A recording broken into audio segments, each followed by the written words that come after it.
The Platypus Affiliated Society organizes reading groups, public fora, research, and journalism focused on problems and tasks inherited from the old 1920s to 30s, new 1960s to 70s, and post-political 1980s to 90s left for the possibilities of emancipatory politics today. So to introduce our speakers in the order which they'll be speaking, first we have Conrad Hamilton, who is a PhD graduate currently pursuing research on the relationship between agency and the value form in the work of Marx. Then we have David McMullen, who is a self-described unreconstructed Maoist who writes at simplymarxism.com. Then we have Griffith Jones, who studied at both Chinese and Japanese universities in the 1970s and speaks, reads, and writes both languages, as well as several others. He became a Marxist at university in the US and was a member of the SWP in the early 1980s, turning to labor and solidarity work in the Washington, DC area thereafter. He has lived and worked in Hong Kong and China since 1996 and has worked with a revolutionary socialist group there for the past 7 years. So now I'll read out the panel. And of course, we have Anthony Monteiro, who should be arriving soon. He'll be speaking last. And he is a W.E.B. Du Bois scholar and an organizer with the Saturday Free School based in Philadelphia. So the panel prompt, which they will be responding to, is as follows. Recent protests, most immediately against the zero COVID policy in China, carry the demand for liberalism and democracy, most notably with protesters holding up blank papers to protest government restrictions on freedom of speech and press. However, China's ruling party, the Chinese Communist Party, claims to pursue the goals of democracy and socialism. What is the Chinese Communist Party and the Chinese state today? What is the significance for the left of the Chinese Revolution and its various phases today? What would it mean for China to become democratic? What is the relationship between democracy and socialism? How might the struggle for socialism internationally inform the struggle for socialism in China, and vice versa? So the format of this panel will be that first, the panelists will be asked to give opening remarks in response to the panel prompt of 8 to 10 minutes, followed by a series of short 2 to 3 minute responses between panelists. We will then open the floor to questions from the audience. So without further ado, Conrad, you can start. And Anthony has arrived apparently. But yeah, Conrad, you can start. Oh, good. Yeah, and thanks, Desmond. And I think you're smart because you got me up here before I get too deep in this beer. So it's always good to go first in that sense. I want to start out my remarks by just saying that, if the COVID death rate in China had been the same as in the United States per capita, and it could well have been higher, it had been allowed to flourish because of how much dense residential housing you have in China, over 4 million people would have died in China. Now, to put that in perspective, the amount of people we're talking about is a sort of lowball figure estimate for the amount of people that died in the Holocaust, right?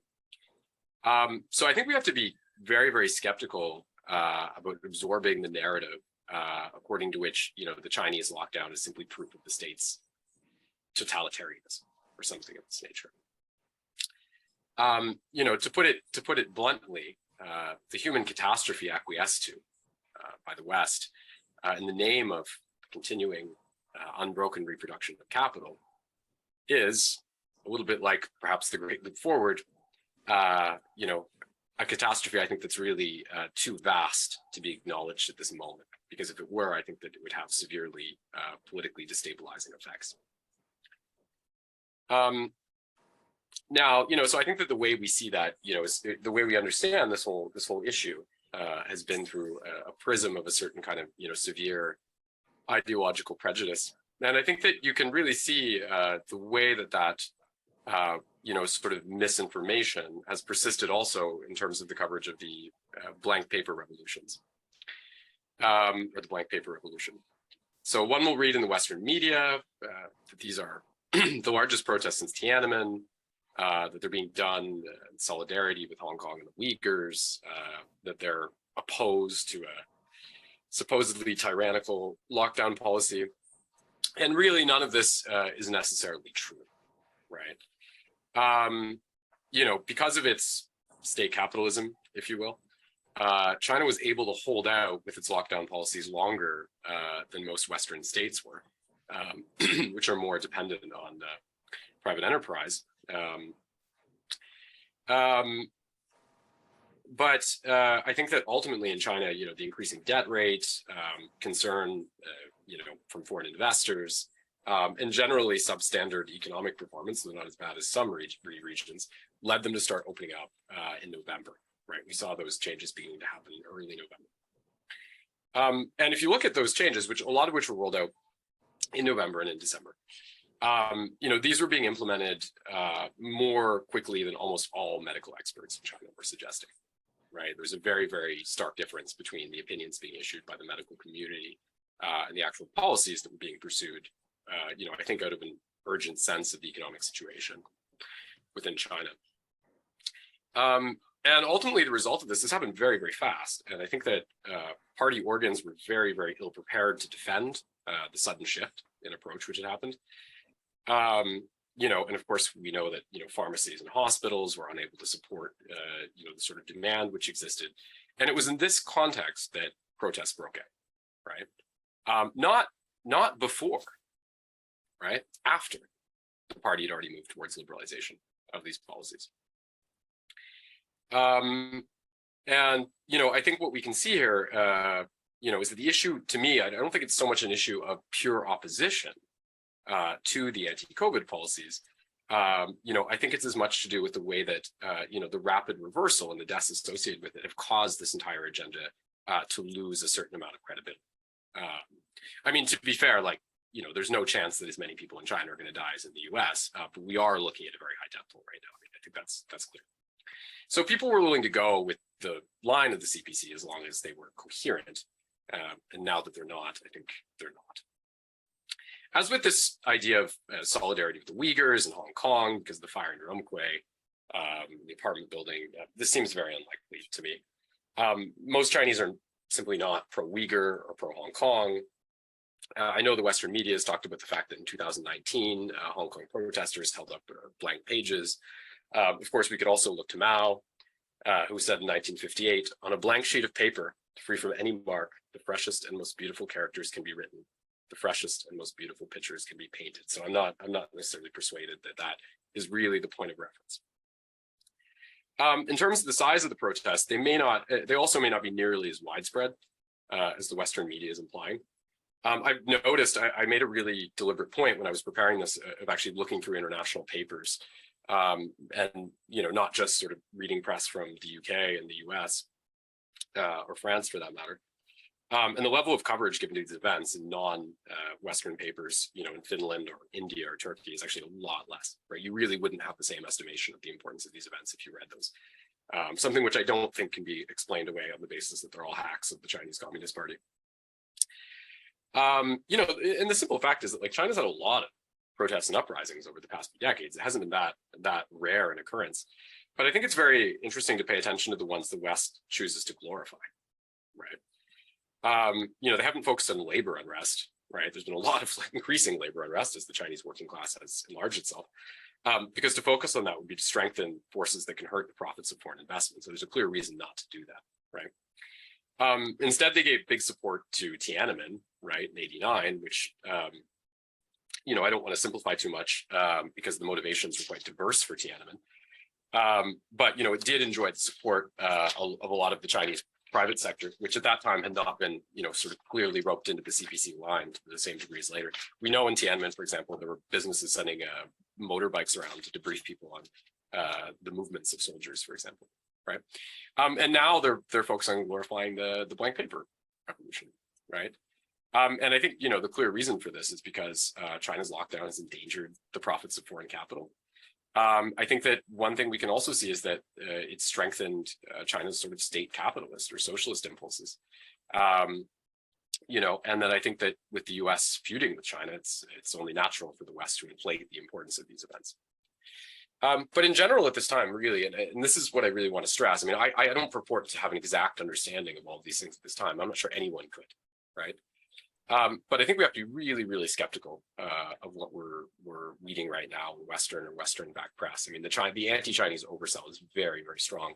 And just to give you an example of that, we know that just recently, the US schlepped in about $500 million to fund anti-China media coverage in the America Competes Act, right, which is ostensibly a manufacturing bill, but it was felt that, to further US manufacturing, it was essential to spread disinformation about China. So $500 million was just thrown into that, right? Now, having discussed the blank paper revolution, I want to turn and just offer some more general notes on China. In the 90s in particular, and sort of the Jiang Zemin era, and sometimes even today, China's derided as, quote, authoritarian capitalist, right? I find this description quite inadequate, as it elides the fact that while China is still beholden to certain capitalist axioms, its economy just isn't dominated by private capital, which the state then uses force to defend, which would be fascism, right? So 132 of the 145 of the biggest firms in China are actually public. We have a bit of a distorted sense of this in the West because, a lot of even Chinese public companies are functioning by private branches internationally. And, insofar as we're purchasing Chinese consumer goods, a lot of them are coming through, the tech sector, which is one of the few sectors that's more widely privatized in the country. So thus, without depending too much on tax revenues, China's been able to provide, free university, a minimum income guarantee, the Dibao. And actually, it's funny about the minimum income thing, right? It's comparable in relative volume to what Andrew Yang has proposed in the US, but it's also funny because I know Platypus likes Postone a lot. I know that in time, labor, social domination, that's one of the measures he supports, right, is a universal basic income. China also has, of course, massive public transit infrastructure. Home ownership is about 90% because of infrastructure investments compared to like 64 in the US, and so on and so on. We can go on with this. And one can see a really stark contrast in China's growth, as well as its distributive effects, and a neoliberal economy like Russia, which is dominated, frankly, by predatory capital. And in many ways, Russia and the US are actually more alike, as they're both basically neoliberal nations with kind of soft authoritarian governments, right? We saw this with the all the laws that have been erected to obstruct a sort of third party in the United States, and the tremendous condensation of support around Biden, for example, when Sanders seemed poised to win the Democratic primary. China, by contrast, is a state capitalist nation and probably has something closer to a hard authoritarian government in spite of the strength of its local democracy. And this authoritarianism is often decried, I think, with some reason. But we should try to understand the causes. I think that's important. So as with the USSR, China, really escaped the exploitation by foreign countries under Mao by kind of delinking from the global economy, to use the parlance of the world systems theorist Samir Min. And this is always a necessarily violent process, right? Slamming the border shut, engaging in mass appropriations, opposing the swathe of political allies that the West enlisted, and so on. But in some sense, it was also very successful, right? As you could say with the USSR. While the Great Leap Forward and the Cultural Revolution did backfire, the communists succeeded in creating medical infrastructure, food security, industry, and widespread education, just enormous achievements for the welfare of the Chinese. And they also had the, one thing we often forget is that, long prior to Deng, in the Maoist era, they also had the highest GDP growth per year that had actually been seen in history up to that point. So for this reason, later on, when they opened up certain areas of the economy to competition and foreign investment under Deng, they were actually far better poised to succeed than, for instance, many African nations. And this is because, with a strong structure, they were effectively able to set the terms of foreign engagement. And that they were able to marshal political support for that kind of opening up also attests to their, frankly, historical flexibility, right? To justify a strategy of peasant revolution, Mao kind of redefined Marxism in a way, right? So a non-contradiction, right? Possibly his most famous essay. He argues that the primary contradiction wasn't necessarily between bourgeois and proletariat, that it could be between peasants and landowners, an issue that was quite pertinent in China at the time, or between China as a whole and Japanese invaders, right? Should that be the case? Sorry, Conrad, to interrupt, but you're at 10 minutes, so... Should you just give me like 2 more and then I'm done? Sure. Yeah, okay. So when Deng took power, he took advantage of this doctrinal flexibility to claim the current need was to elevate the level of the productive forces. That would be the primary contradiction. This further enriched China while ensuring that the state held control over foreign firms. So you can't really just glorify the economic success of Deng, as we often do in the West. What Mao did first was essential. And the fact that India's opening up policies haven't yielded the same results really attests to this difference historically. Because you think of like the vast differences, like in India, there's not a single language that over 50% of the population speak, right? The standardization of Chinese, as we understand it, including Pinyin, was introduced by the Chinese Communist Party. But all of this has also come at a cost, right? To attract and sustain foreign investment, China was forced to weaken the relative as opposed to absolute economic position of its working class. Fortunately now, with the shift to domestic consumption, China is now able to define more the terms of its own labor policy, as well as its economy as a whole. When production doesn't have to conform to foreign whims, for instance, wages can be higher and there can be things like more environmental protections. It's for this reason why Xi, who seeks to increase domestic consumption, has co-opted many postures of the Chinese left, who organized themselves around the website Utopia and for a time supported Bois, who had sort of flashy Better Call Saul suits and is now in prison. But I stress this, for China to break with the capitalist model cannot strictly be achieved by the CPC bureaucracy. China now is the largest working class in the world, 280 million.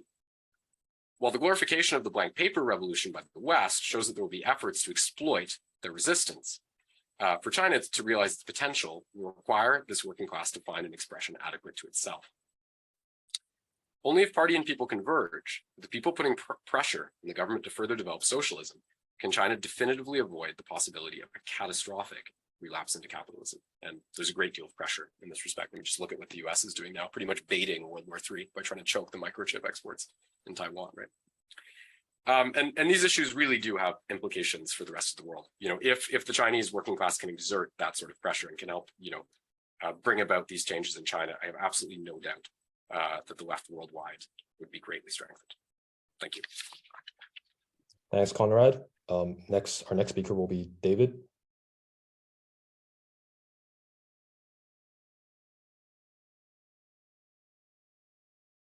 Sorry, David, you're muted.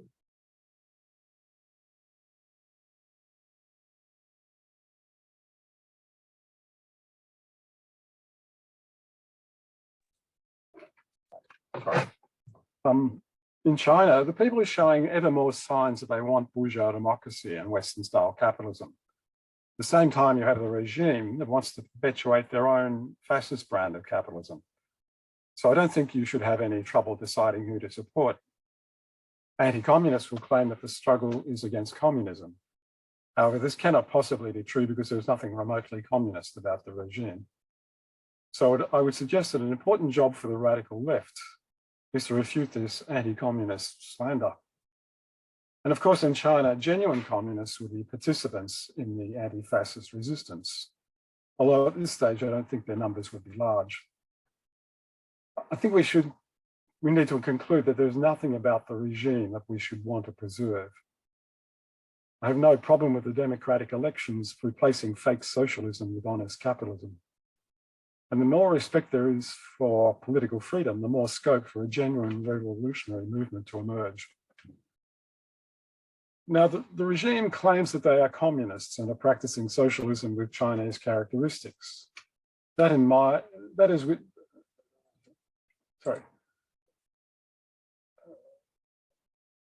Which is an early stage of socialism, which still has lots of capitalist features, and that they will transition to a higher stage when economic social conditions permit. Xi Jinping talks about China being a great modern socialist country in all respects by 2049. So I guess that must be the switchover time, and 2049 is only a generation away.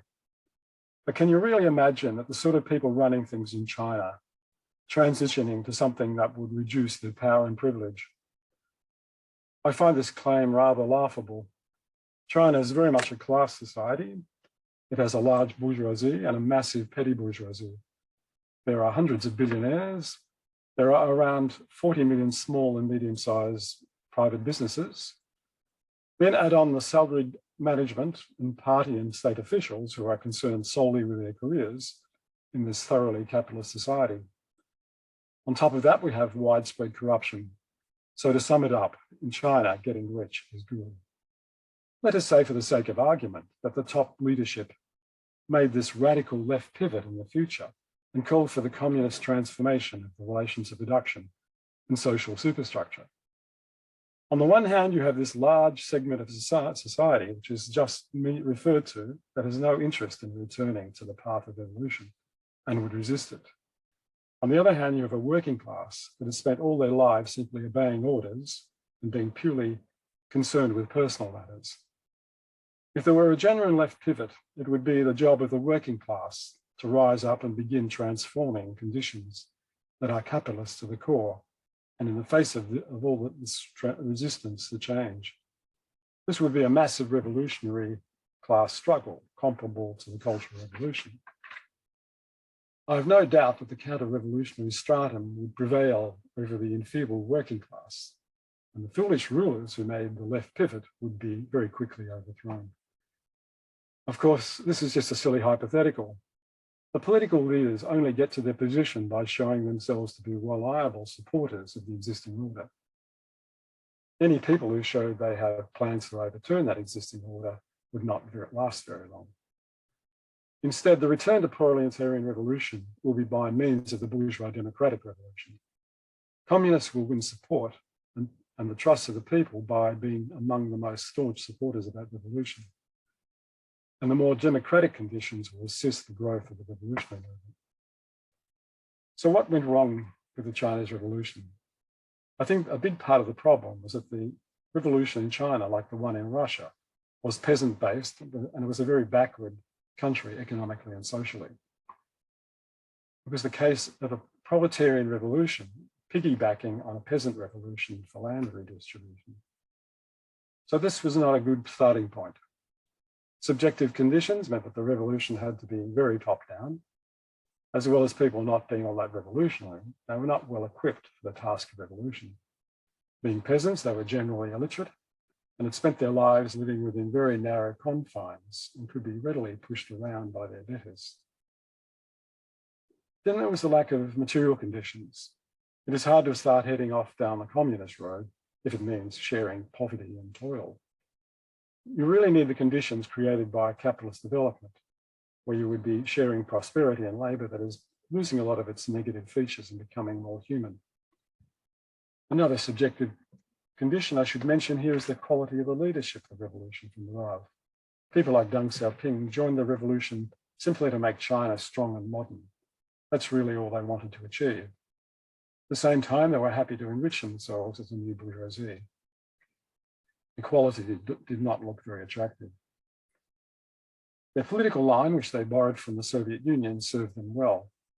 This was the theory of productive forces, which claimed that the primary contradiction in China was not between the proletariat and the bourgeoisie, but between the country's advanced social system and the backward productive forces.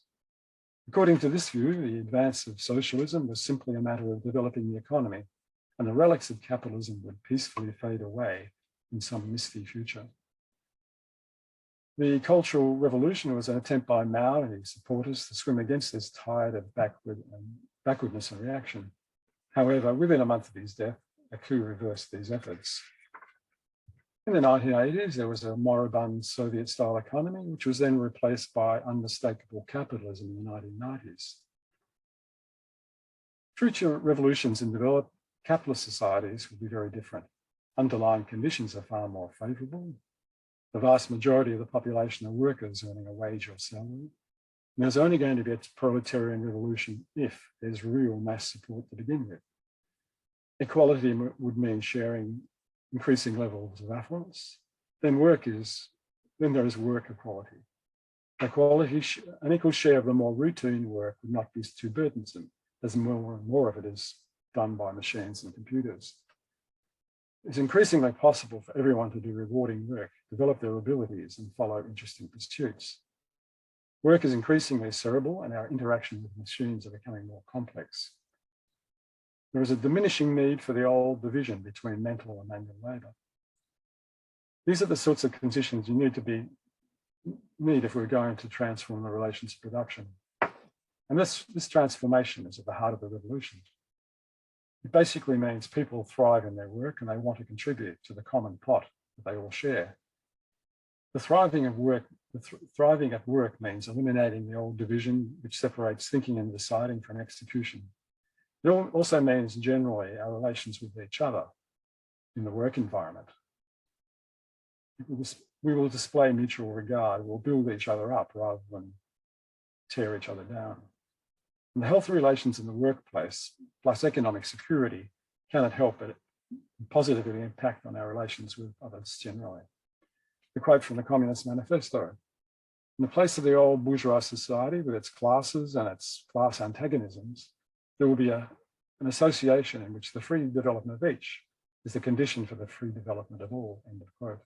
The new society will break free of its capitalist roots bit by bit over an extended period as we learn how to change ourselves and to counter resistance to change. This will be an intense period of class struggle. There will be lots of problem people to deal with.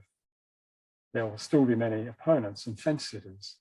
We will need to rely for a while on the old management. There will be supposed supporters who want to become new bosses. Rank and file workers will have to learn how to assert themselves. And there'll be lots of people with personality disorders who could take the shine off things, both for themselves and for others. So there will need to be a large, determined revolutionary vanguard. They will have to be tough and have well-developed social skills, and they'll also need a great deal of moral courage, because their opponents will point out their flaws and claim that they are the problem rather than them. And dealing with people in authority or of high standing who have started to be a hindrance rather than a help will be particularly tricky. Keeping on a revolutionary path will also depend heavily on the clash of ideas and the ability to identify and challenge both conservative and loony ultra-left views. Challenging the words and deeds of those in positions of authority is critical, and as is the ability to remove them if necessary. And people need to be able to say what they think, otherwise they'll just pretend to agree and passively resist. Thank you, David. Next, we have Griff.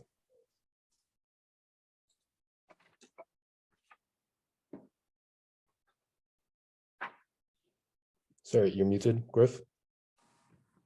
Sorry, I thought Tony was going next, but it's okay, I can do it. Sure, go ahead.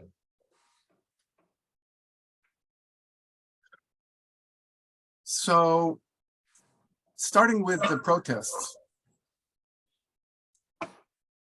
I hear an echo. Starting with the protests, I would first like to note that they were quite striking in several regards. The first being that it was the first national protest, actually since Tiananmen. Tiananmen, which was not, by the way, a George Soros-inspired plot against the CPC dictatorship. In any event, they were national in character, taking place in over 20 cities and on 80 campuses. We have lots of YouTube and other clips of the speakers, and we saw the scenes. If you can't read Chinese, then I can appreciate that you're at the whim of whoever's translating it. But I can assure everyone that indeed they were taking great issue with the fact that there is no freedom of expression in China. And in fact, it's worth noting that I can be prosecuted and jailed for these very criticisms that I'm raising with you today, because I live in Hong Kong, which is now subject to the national security law, making it almost the same as the People's Republic of China.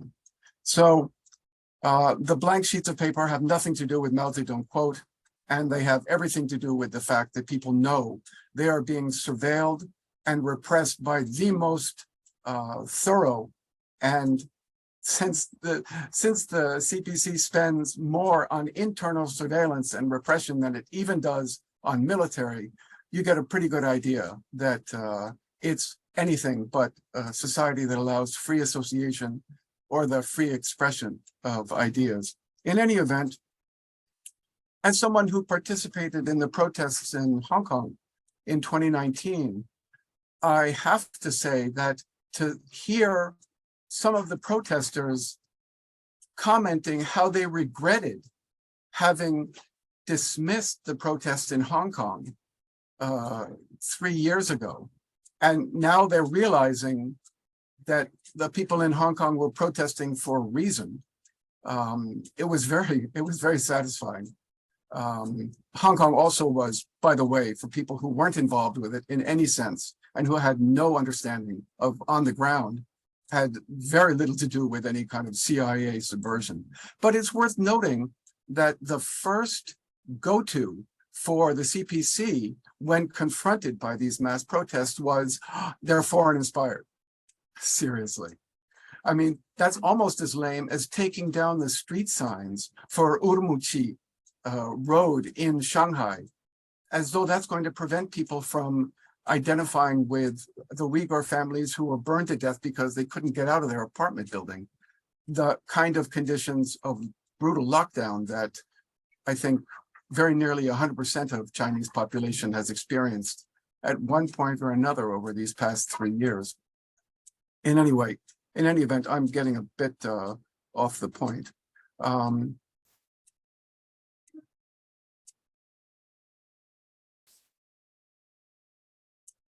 These protests were also different than other outbursts that we've seen over the past decades, in that they had the explicit political demand for precisely the kind of bourgeois freedoms that David was speaking about. And that they even dared to specifically target Xi Jinping, who completed his crowning as emperor with the 20th Party Congress.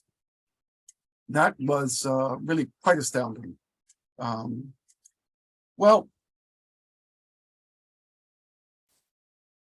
the thing with the COVID lockdown, first, it's worth noting that Chinese people remember that the first reaction of the CPC in December of 2019 was in fact to suppress any warning about the appearance of a deadly new virus. And then they allowed the Chinese New Year to go ahead a full month later, after they knew how dangerous it was, and allowed free travel out of the country. So it's, first off, people understand that, especially through the tragedy of that scientist who revealed the danger of COVID, dying himself 3 months later from COVID. Chinese people haven't forgotten how badly the CPC bungled COVID in the first instance. Now, the lockdowns did prevent mass casualties. Certainly, it didn't prevent it as well as the CPC pretended. But in any event, the issue is not whether or not mass brutal and utterly totalitarian lockdowns prevented COVID from spreading throughout the population, but rather, what did the CPC do with the time that it earned through those lockdowns, which came at, of course, a huge economic price as well as a human price? And the answer is they did fuck all, to be blunt about it. And that's why people are so angry, because they had all this opportunity and they invested everything in the lockdown, which I think does suggest that maybe the CPC was a little more interested in practicing totalitarian mass control than it was about preventing COVID. But in any event, there was no preparation and it's still an utter mess.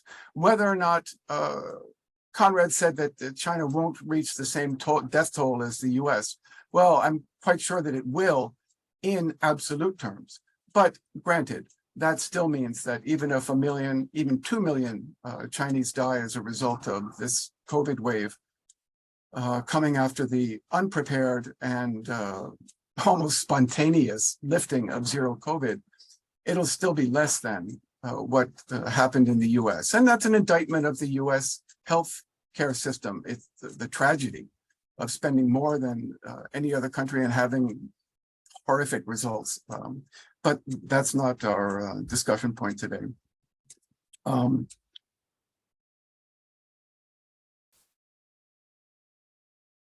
Well, the other, David and Conrad have gone into some depth about the history of the Chinese Revolution. I have to say I do agree with David on virtually all of his points. And I think, however, even though I agree that bourgeois freedoms of association and expression are critical, I also think that we shouldn't make light of the fact that the crowds of protesters in the blank paper movement would spontaneously break into singing the Internationale. I think that the Chinese masses, and that's working class, and even including petty bourgeois, are more politically sophisticated than we give them credit for. But of course, it's very hard for us to understand the level of political sophistication because precisely they live under a regime that is dedicated to quashing any kind of free political expression. It's worth noting that Marx himself didn't talk very much about social justice, but rather emphasized freedom, because freedom is critical for the working class to be able to self-organize. I just think that if it's possible to overcome the CPC totalitarian, and I agree with David, it's a fascist system. Let's be real. The oppression against women started in 2012 with a revision of the Chinese constitution to make it harder for women to co-own properties. So they would be forced into dependency on their husbands, so they would bear more children. The CPC realized over a decade ago that they were facing a population crisis. And today we see the result that India is actually more populous than China. China's population is going to steadily decline. It's part of an entire array of negative economic and demographic trends that I don't think peak China is exactly correct, but those estimates for when the Chinese economy would overtake the US economy have now been pushed back to roughly around 2050. I'm curious. Of course, it depends on what happens in the United States. In any event, how am I doing for time, Desmond? I think I've probably managed to meander all over. You're around 10 minutes, but if you would like to finish your thought, you're more than welcome to. So I'm more optimistic about the possibilities for a mobilized working class in China. I do think that the critical question that was asked by Platypus, the relationship between democracy and socialism, will be borne out in China as they're inseparable. And it is precisely the lack of democracy that was a key feature of both Stalinist and Maoist regimes, which doomed them to economic collapse and political bankruptcy. I agree. The CPC claiming socialism is perhaps the greatest crime it commits against the possibility of world revolution. If they would just say, yeah, we're capitalists, suck it up, it would be at least honest. That's all, thanks. Thanks, Griff. Our final speaker for opening remarks will be Anthony Monteiro. Yes, thank you very much. And I really wish to apologize for being late. I got an email saying that this panel had been rescheduled for the end of January. So forgive me. I will speak briefly. And I'd like to speak from two standpoints, being that I am from the United States, that I live in the United States.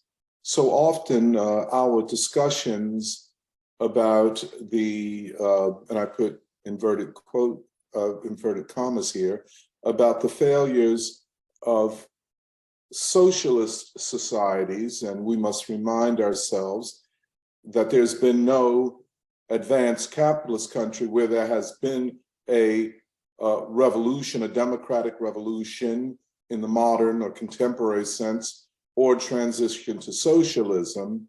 So often when the left, for example, in the United States speaks about socialism or the lack thereof in China, I think they are reflecting upon their own failures.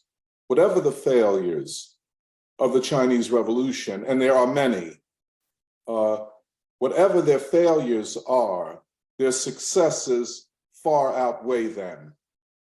So for us in the United States, who look critically at the US situation at this moment and the chaos in what is called the greatest democracy, to look at China through these lenses is to look at a highly developed democratic society, and I'm speaking in relative terms. The United States is the largest capitalist economy in perhaps the deepest crisis of the quote democratic world.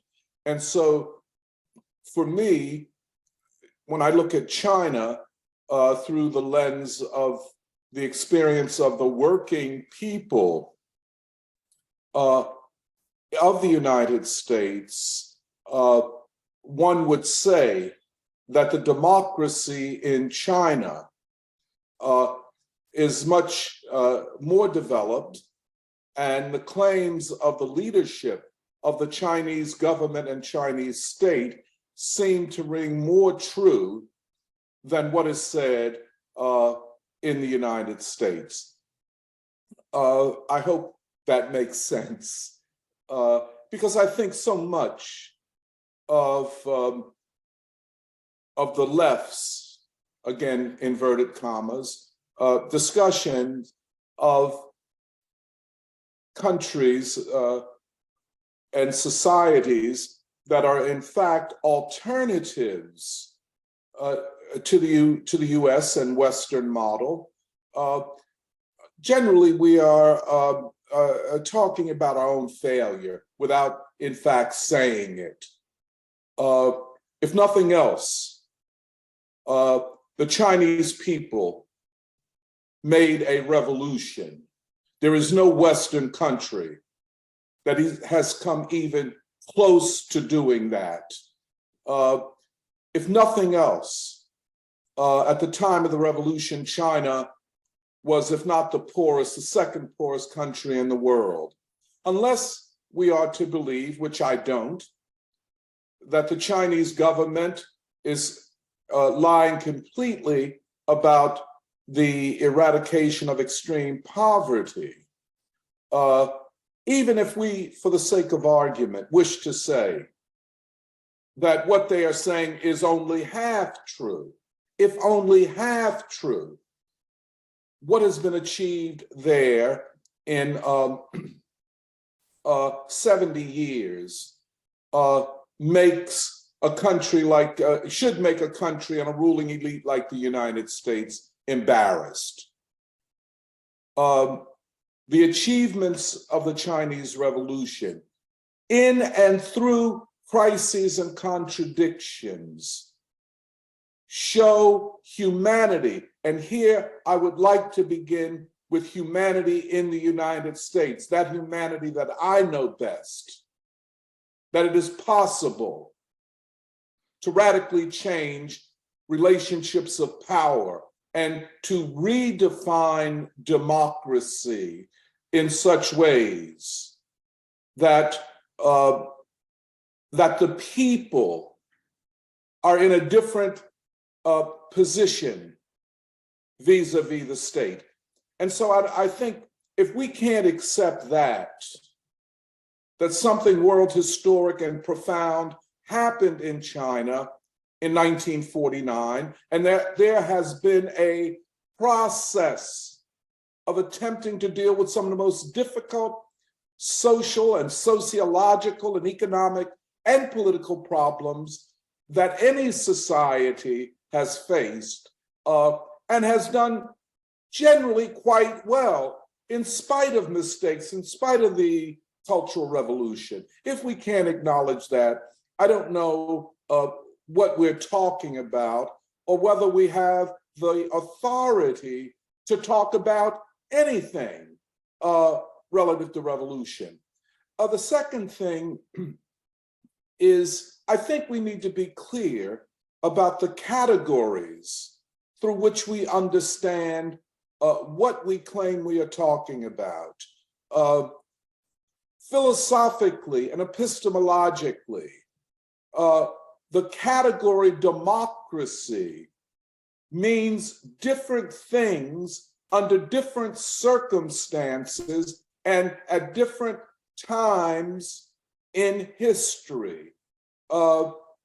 Democracy in the United States, or as defined in the American Revolution, is different in 1776 than democracy that was defined after and during the Civil War in the 1860s. Democracy in 1776 did not mean the enslaved proletariat would have rights. The assumption was that democracy would be possible while enslaving 4 million Africans, who were, as I call them, an African proletariat. The freeing of that proletariat made it possible to think of a new democracy. It was not realized. In the 1950s through the 1970s, a lot of people don't realize it, but the nation went through another democratic revolution, like the second revolution or the Civil War. While many gains were made, the third American Revolution was crushed by a counter-revolution. I need only to mention the very public assassinations in the 1960s, beginning with President John F. Kennedy and ending with his brother Robert F. Kennedy, and in between that, the assassinations of Malcolm X and Martin Luther King Jr.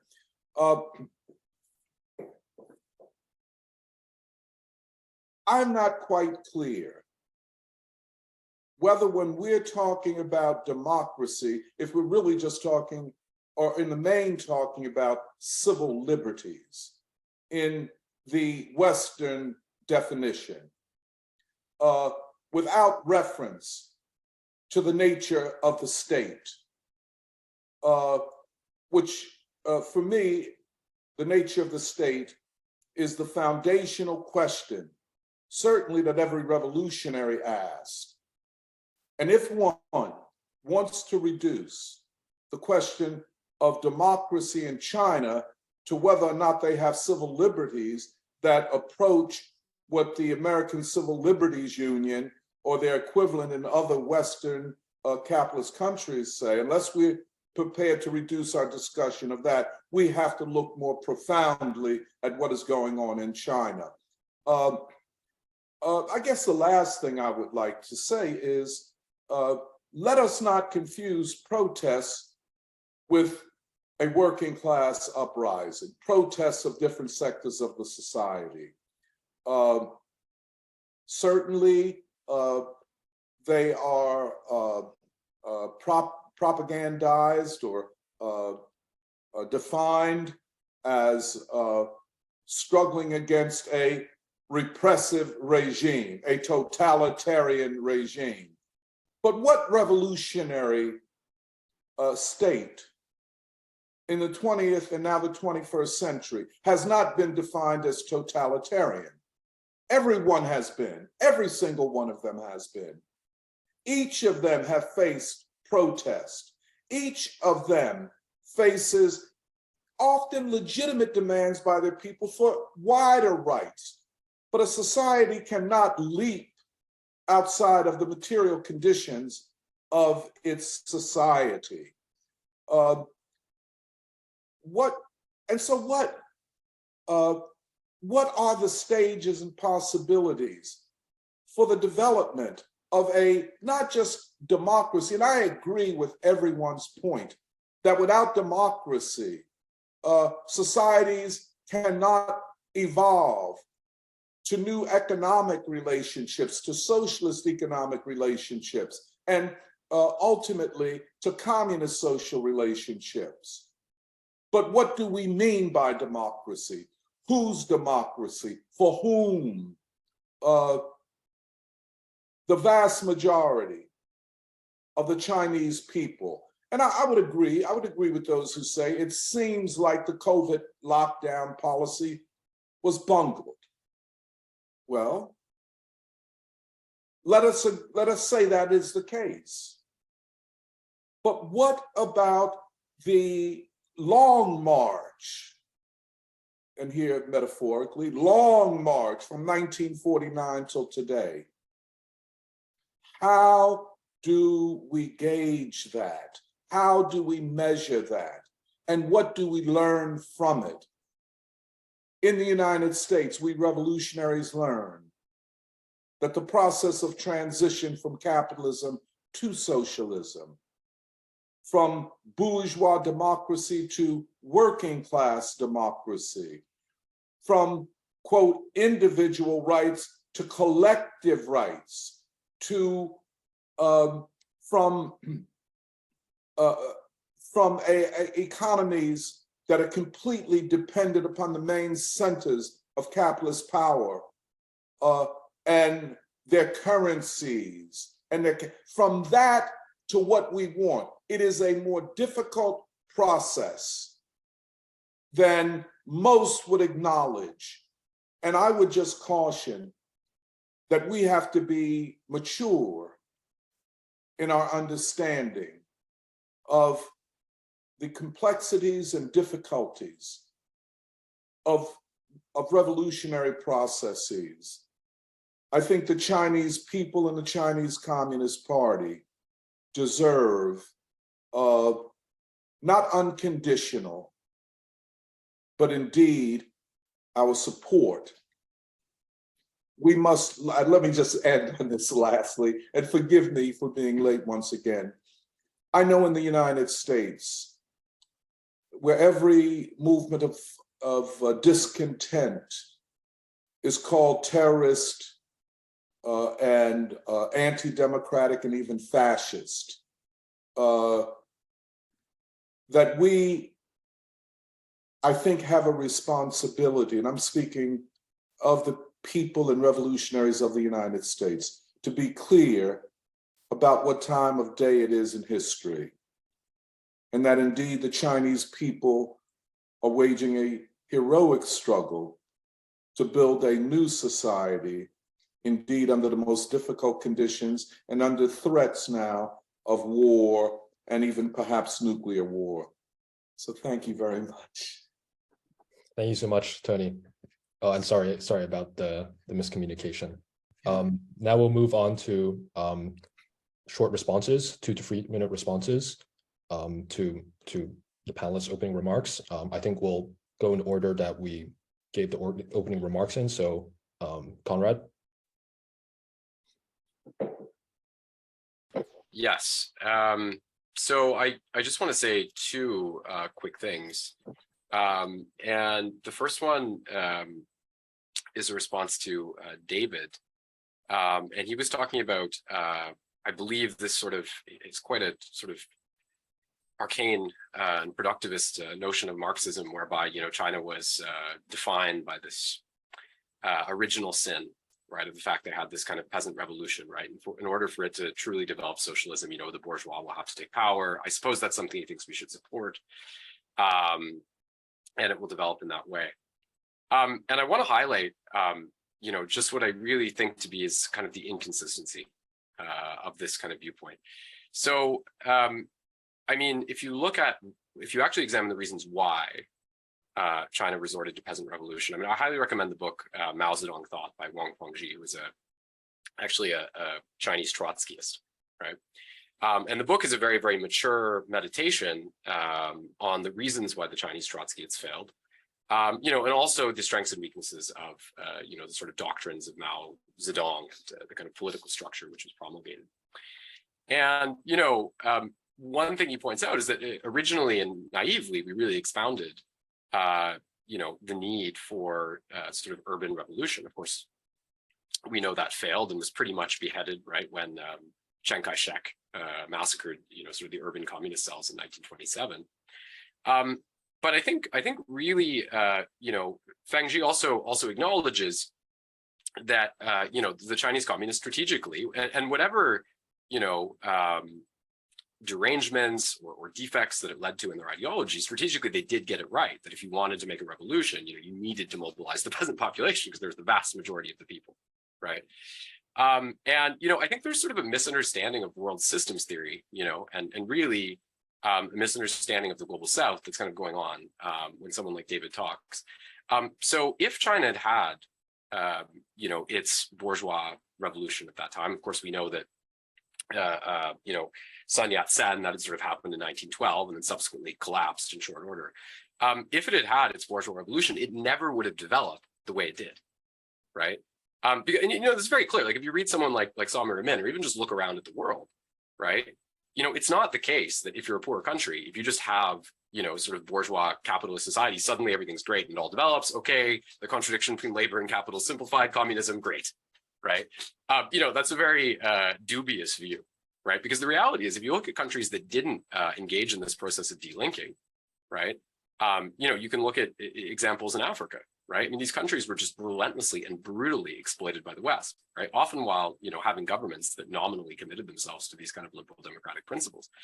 I mean, in the 20th century, the most successful efforts in terms of improving living conditions, right, were Russia, 200 million raised out of poverty, right, with the Soviet Union, if you will, and China, 800 million people raised out of poverty, right? So I think it's a little bit ironic, right, when, somebody like David says, well, now, it's very, very sort of fabulistic and kind of pro-Western account of history.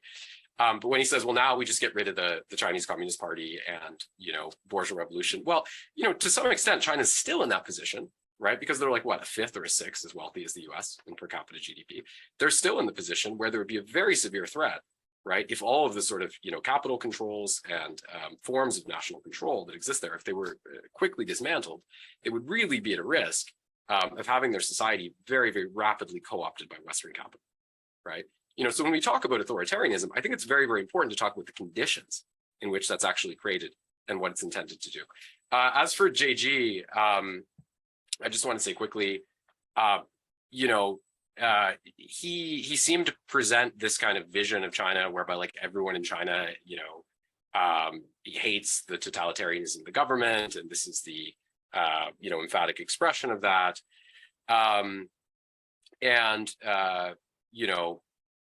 In which there has not been a high level of tampering, or there's not, these are really domestic processes. There's not a high level of tampering going on in the West.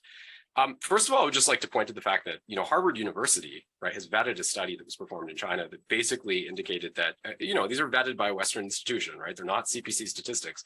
They basically indicated that support for the government in China is about 88%, right? Now we can say, oh, they manipulate the media and blah, blah, blah, blah, blah.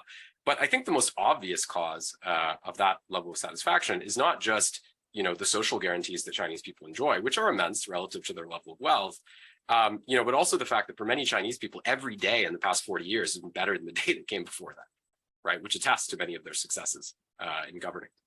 And about intervention, I would just like to briefly, bring up the story of a man, because we were talking a little bit Uyghurs, bring up the story of a man named Adrian Zenz, right? And because a lot of people will talk about this allegation of genocide in Xinjiang. And whatever repressions are going on in Xinjiang, I find it very interesting. So Adrian Zenz, he's a researcher, and he's basically funded by US military and the US Victims of Communism Foundation, which is an organization funded by the US government that's so emphatically biased. They claim that all COVID deaths in China should be treated as deaths by communism. So that's the support he receives. He wrote a paper and he included a footnote in it with, sort of, bizarre and illogically aggregated statistics. And in it, he claimed that, China may be imposing abortions on Uyghur women in order to lower the Uyghur birth rate. And if this were the case, it could technically, and well, perhaps be classified as genocide. Now, if China's trying to repress the Uyghur birth rate, they're not doing a very good job, because the Uyghur birth rate hasn't shown signs of receding. It's actually higher than the Han birth rate in the region. And again, the statistics don't really make sense. So this claim that he wrote, US and China were in a trade war, right? And this claim that he made was brought to, it came to the attention of the US State Department. And Mike Pompeo, right, he said, look, I want you guys to do research on, he went to the State Department lawyers, he went to the State Department investigators, he said, I want you to do research on whether there's a genocide going on in Xinjiang, right? Those researchers, you can look this up, those researchers, those lawyers, they came back and they said, well, there's actually no proof. And, doesn't seem like it, right? Mike Pompeo, what he said was, I don't care. We're in a trade war. I want you to say there's a genocide going on, right? And that's what happened. They overrode their actual own specialists, And then as soon as that was announced, right, 2 weeks later, Joe Biden started talking about a genocide in Xinjiang. Conrad, I might have to cut you off there. I'm done. 2 weeks later, right, you have Justin Trudeau in Canada talking about that. And eventually the message is just assimilated by the entire Western world in a totally uncritical way and with no reference, right, to the US-backed organizations that effectively planted and disseminated that message. Thank you. Thanks, Conrad. Next, we have David.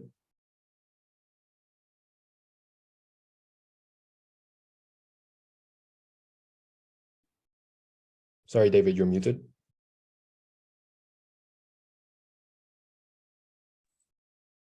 I certainly acknowledge the accomplishments of the Chinese Revolution. It's just that I think there was a counter-revolution in 1976 after the death of Mao. And I certainly don't think that Mao made a mistake in undertaking the peasant revolution. But the bourgeoisie was obviously not up to the job in China carrying out that sort of process. I think we're presently going through a period which I would think of as the battle for bourgeois democracy. We've got to defend and extend bourgeois democracy in the bourgeois democracies, and we've also got to assist those living in places like China, Russia, Saudi Arabia, Egypt, Cuba, Venezuela, all those places where people live under tyranny. I think we should see their battle for bourgeois democracy as a central part of the job of the next generation. And it's on that basis, it's only on that basis that we can really think about proletarian revolution. It is impossible to organize a revolutionary movement in a fascist country, or very difficult. And having a fascist country next door is very dangerous if you have a revolution. So I guess I just do not think that the regimes in places like China or Cuba deserve any support whatever on any basis. They offer nothing. There's no residual anything positive about them, and they are a threat to their own people, and they are tyrannies. Conrad made the point about integrating China, the dangers of China being integrated into Western capitalism. Well, I mean, the rest of the world is, so what's the problem? I just don't see the problem. Capitalism is supposed to be global, and I just don't know what the problem is. That's my comment. Sure. Thank you, David. Next, we'll move on to Griff. So I think Adrian Zenz should be paid by the CPC and not the CIA, because he's done more to discredit solid academic scholarship on the Uyghur problem than anyone else in the world. Read Darren Byler if you want an objective analysis, but you won't come away thinking that the CPC is really much better than the impression that Adrian Zenz tries to give. So, and you're completely wrong about the birth rate of the Uyghurs. It has been falling since mass incarceration started in 2017. But I really want to focus on the economic progress, because both Tony and Conrad, and even David acknowledged it, the increase in the standard of living and GDP. Well, I really hate to break it to you, but the success of the Chinese economy is not because of CPC brilliance, It's not because of any innate genius of the Chinese people. It's rather down to capitalism. And as far as Americans criticizing China, let's remember the American working class is decimated because production was moved out of the US and into China. This is part of the China boom. But it is the combination of Western capital and technology combined with the CPC brutal militarization, regimentation of the Chinese working class that made for this economic boom. So it's down to capitalism, not socialism. Also, there's something interesting about this two-track understanding of China.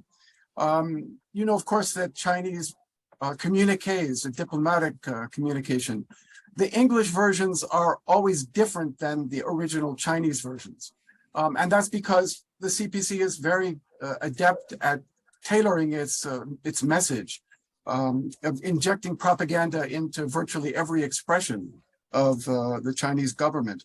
For example, in the 2008 Olympics, a huge deal was made internationally about 600 million people lifted out of poverty by the Chinese Communist Party. But that was never repeated within China. Why? Because the Chinese people know the reality is it's only when the CPC decided to take its hand off of the tiller that Chinese economic expansion began in earnest. So I guess that's enough. Thanks. Sure. Thanks, Griff. Finally, we have Tony.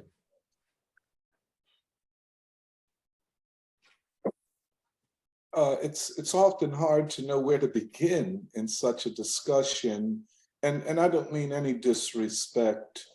I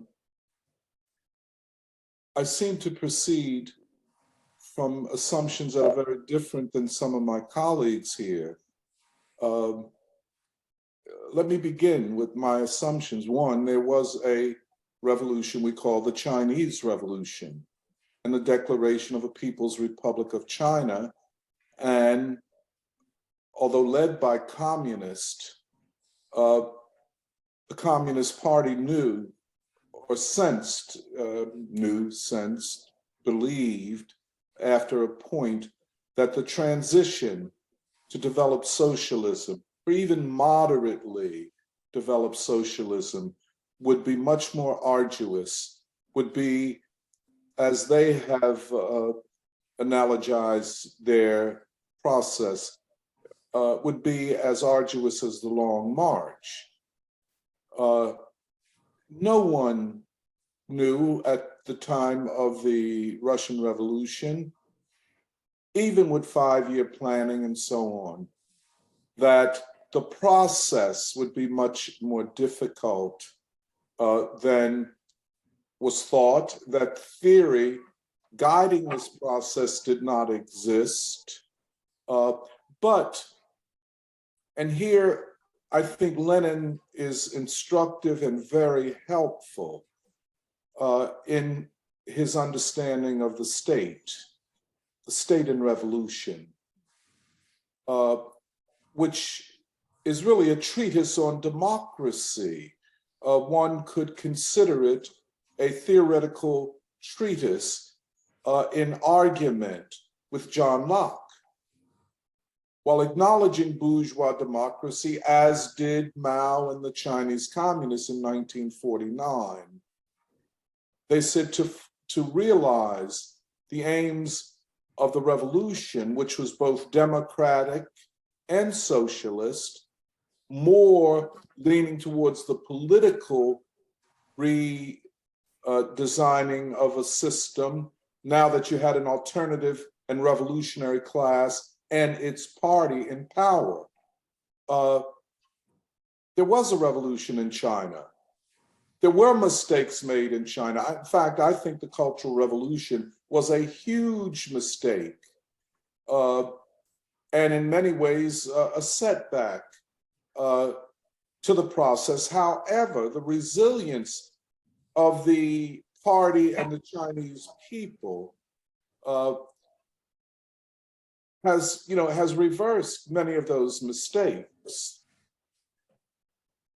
I just think maybe we should discover, if we're using the same metrics, the same means of measurement.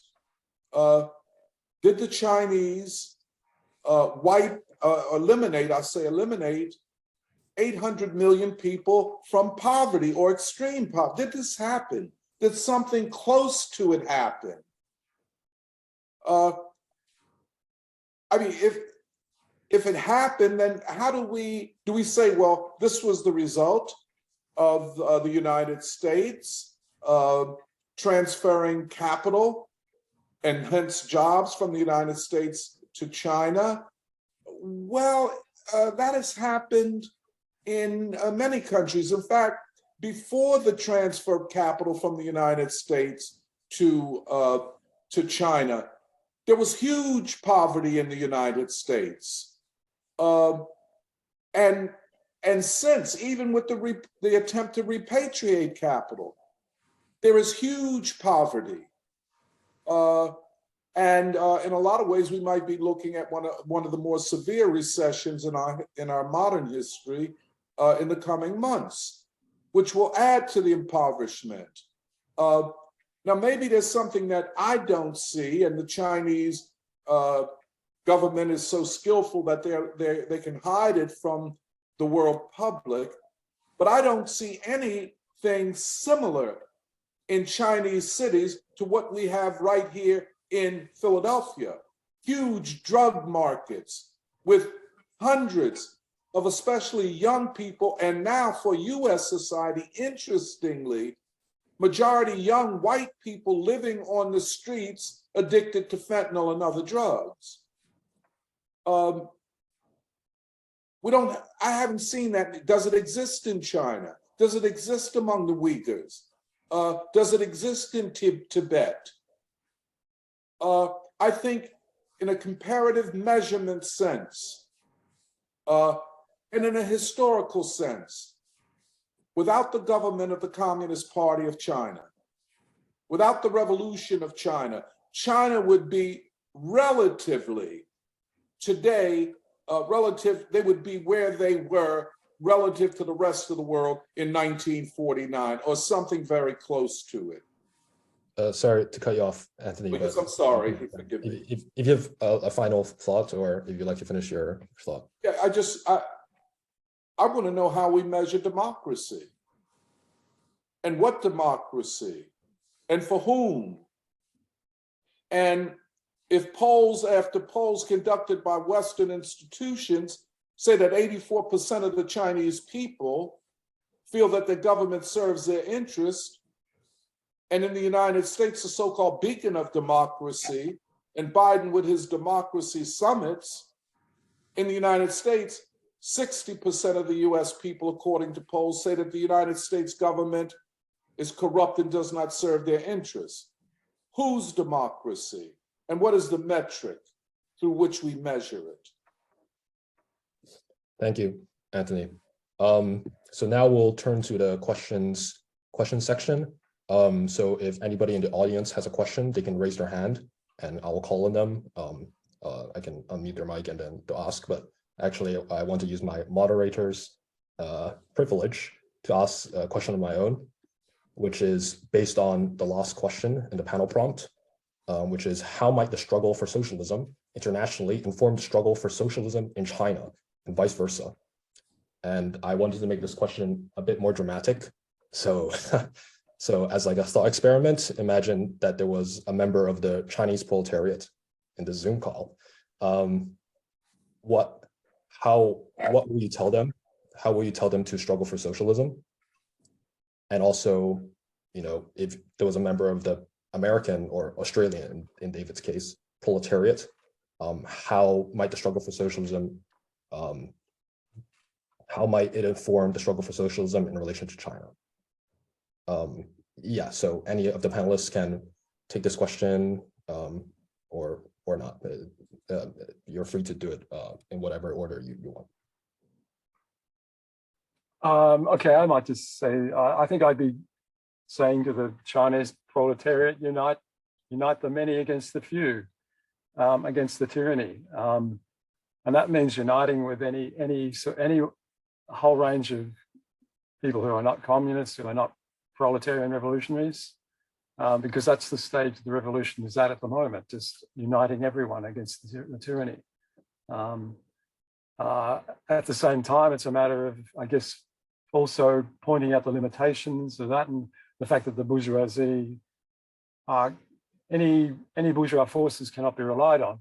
But I think essentially at the moment, it is still very much a bourgeois democratic struggle rather than a struggle for socialism.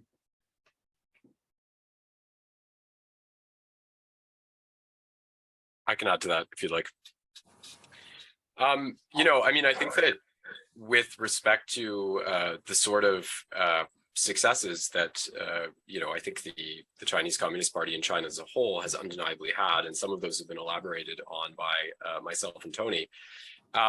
You know, I think that it's important to recognize what those are, right? But also not to foreclose the possibility of a greater kind of transformation, right? We know that, you know, whatever the failures of the Cultural Revolution, that Mao initially launched it under the banner of the idea that, you know, there was a new sort of bourgeois that was crystallizing within China, within the party itself, right? We know that, you know, even in societies that declare themselves to be socialist in some way or another, the class stratifications do exist, right?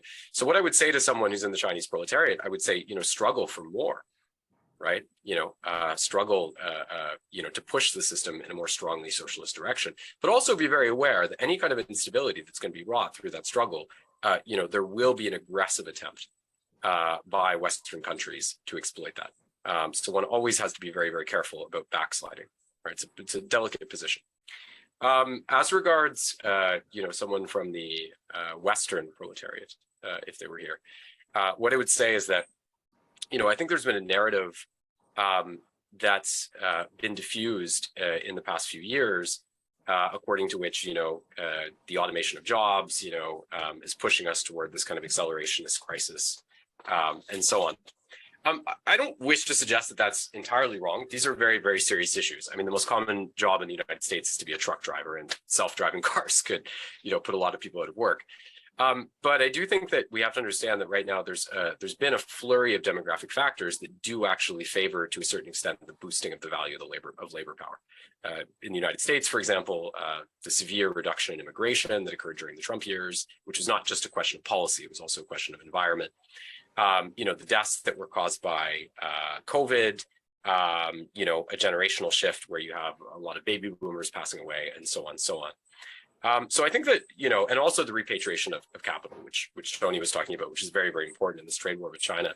So I do think that there's a possibility for labor to actually become more powerful in the US in the next few years. And I think what it really has to do is to, you know, among other objectives, to make sure that it's pushing to try to prevent war with China, because there are people in the United States trying to choke China economically, really push it to, trying to choke China economically, really push it to the brink. I think it has to oppose war, but also to remember that there's a good chance that if America actually gets its war with China, that it won't necessarily win, right? You know, so I think that if there's a sort of war that's pursued, if there's a kind of a failure that occurs in that context, the discreditation to American liberal capitalism will be so severe that it may create the possibility of a strengthened labor movement stepping in and seizing more power in that context. Thank you.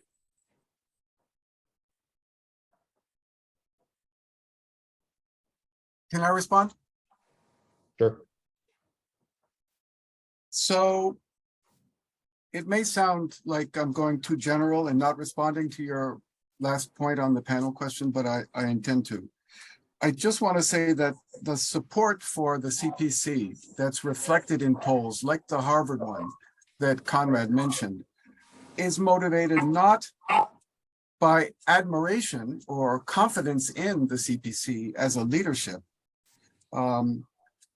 so much as it's motivated by a fear of chaos, which is something that runs very deep in Chinese culture, consciousness, precisely because of the experience of things like the Great Leap Forward and the chaotic decades of the 20th century before the revolution.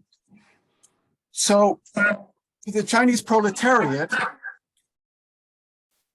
what I would say is do not fear disruption to assert your own rights. What I would not say to the Chinese proletariat is, you haven't got it so bad. I mean, your government speaks in progressive revolutionary terms. Yeah, Li Keqiang admitted that over half of the population is living on less than 135 US a month, that generalized poverty is still a great problem, or that extreme poverty was eliminated both by a general advance of the standard of living, but also by bureaucratic gimmicks, whereby the poorest Chinese were forced to move into wealthier counties so that the average could be raised.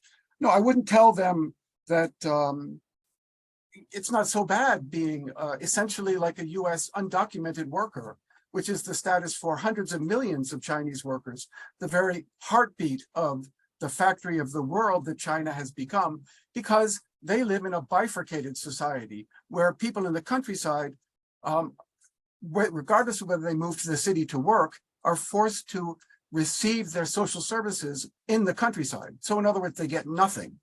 There is a gross disparity. The Gini coefficient in China is higher than that in the United States. I think we really have to disabuse ourselves of these romantic notions that are based on report backs from people who do a 2-week Potemkin tour guided trip around China and say, oh my God, there's public housing. No, there really isn't very much public housing at all. Oh my God, their healthcare system is so much better than the US. No, their healthcare system is not better than the US. And boy, we're going to see that all too clearly in the coming month. No, I would tell US workers, don't look at the Chinese people as your enemy. They are not your enemy. That internationalism is the only way forward for workers of all countries. And that's why I walk around with a button that says, labor solidarity has no borders every day. I think there's a lot to say to the Chinese working class. And it starts with, you have a right to organize yourselves. And if you have to do it in secret, then do it in secret. And that's what the organization I belong to is actually doing now. So I'll leave it at that. Thanks, Griff. Tony, would you like to respond to my question? Just in the briefest sense, and I guess it's, for me, the ethics that revolutionaries must live by. First, before I say anything about what the Chinese working class should do, I would speak first to my own working class, who have been for over 100 years now, since the October Revolution, been propagandized with the idea that communist in particular, but socialism and socialist democracy are the worst of all outcomes for humanity and for the working class. I guess for myself, and those of us who live in the United States, we don't have the luxury of others. Our country, or better yet, our ruling class, is the major purveyor of violence in the world. And it uses war, as we're seeing now with the Biden administration, and of course the statements of Mike Pompeo, former Secretary of State, about the Euro-Asian colossus, that I think we revolutionaries in whatever countries walk a very tightrope.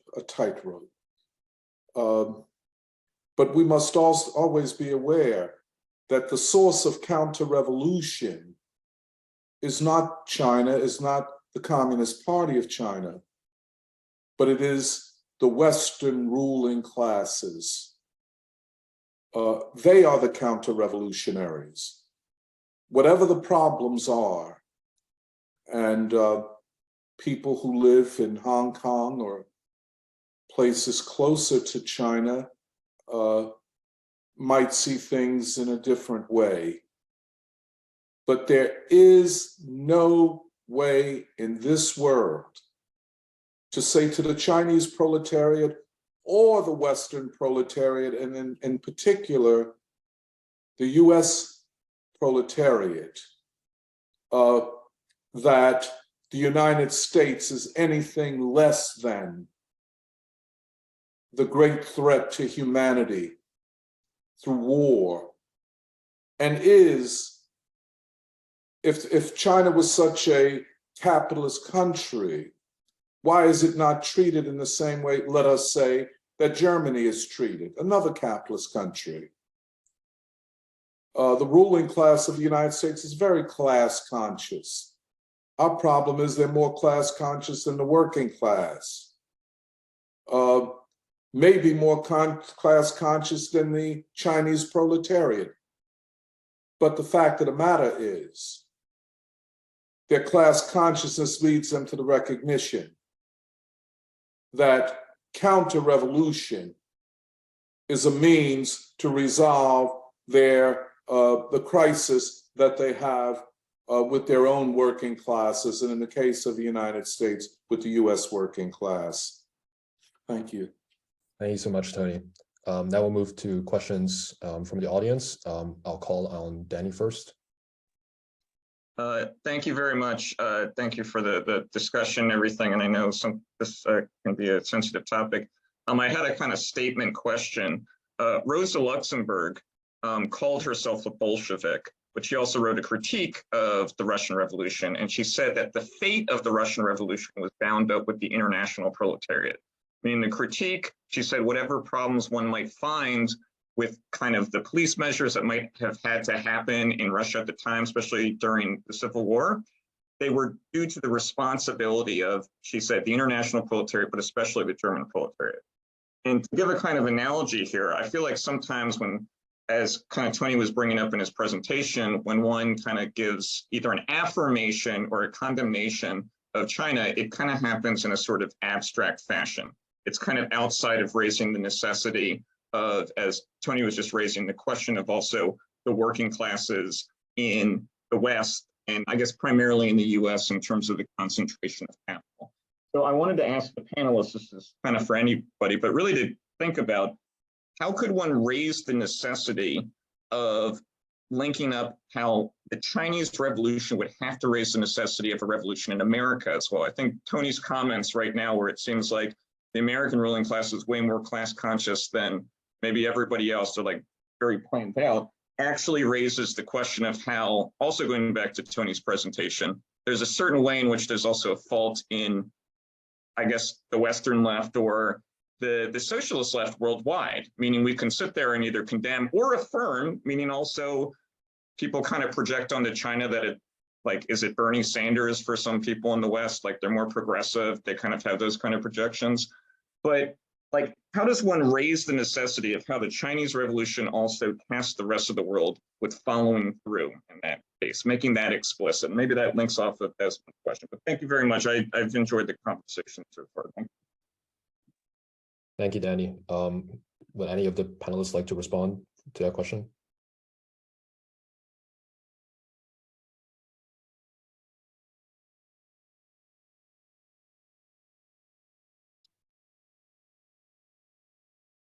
I can say something if no one else will say anything.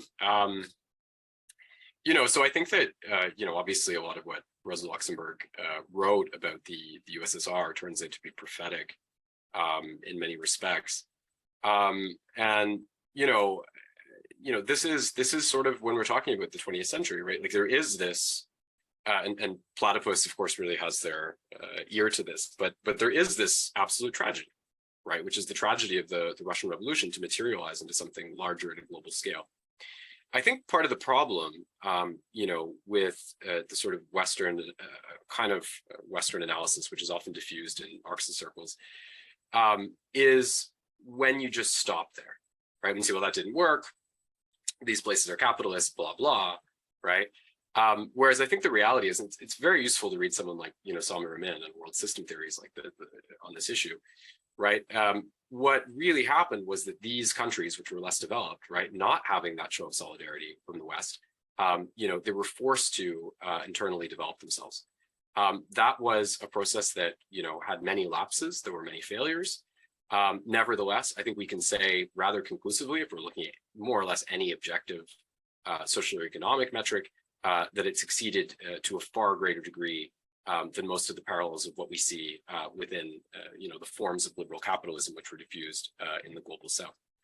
But getting over to your question about how do we link up these forms of struggle, I want to just go back to the formulation that I was saying before, and just point out that I think that right now you have a U.S. ruling class that is almost, neurotically fixated on the goal of, obstructing China, which is, the most, powerful non-white country in the world since the 19th century, right? But obstructing their ascendance. And I think that, again, I think that the Western left has to oppose this. But I also think that it raises a lot of possibilities because the U.S. Sort of political and capitalist class has not, in recent memory, been up against an adversary as formidable as China. You go back to the 70s and the 80s, right? A lot of the rhetoric was about the inevitability of, the threat posed by Japan, right? Well, Japan was a country that, in addition to having, half the population of the United States, also, was unable to develop its own domestic military. So there's no real, comparison in terms of the formidability of these places. So again, I think that there has to be advocacy against war, but I think that there's also a serious possibility here that the U.S. may be in the throes of overextending itself, in the South Pacific in particular, and that this may create opportunities for a more progressive intervention, and hopefully, the long sought for possibility of finally achieving something like a more global revolution and rescuing the socialist states of the global South from, the exile from the Western proletariat that's been imposed on them for the better part of the last century.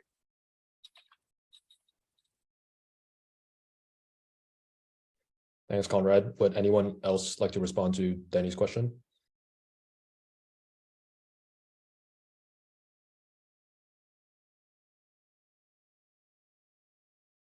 If not, we can move on to the next question. Sure. I think we'll move on in that case to Arthur D. Yeah.